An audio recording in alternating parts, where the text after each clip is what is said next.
मालिनी नदी था से मालिनी नदी बोली से बांधी कहती सरधा बाली आगुरी 6टा रथ होता जगन्नाथ बलभद्र सुभद्रा 3टा रथ आसुले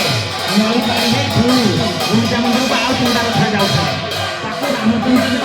देखिदेले बालीपत्र ना सरधा बाली से सरधा बाली बर्तमान कांदीब ठाकुर आसीलु जाऊँ भारी और जा पुणी बजी हेले वर्षे जय जगन्नाथ जय जय जगन्नाथ जय जय जगन्नाथ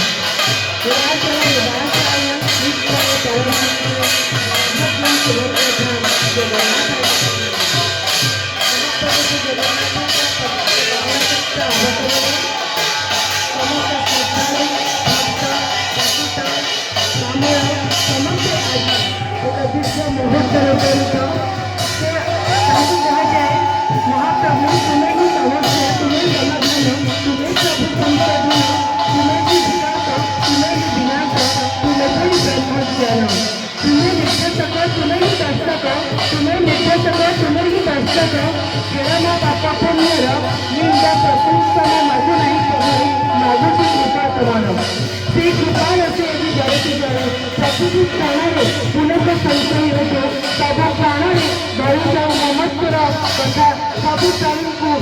मंगलमय रूप दर्शन ये कामना आज महाप्रभु पहुँच जाती आज जाती सुदर्शन चक्र सुदर्शन सुभद्र कैंकर्यवासिनी भाई बलभद्र बयोज्येष्ठ को प्रथम से अग्राधिकार देते महान संस्कृति आमको शिखाए वयस्क मानक बयोज्येष्ठ मानक गुरुजन मान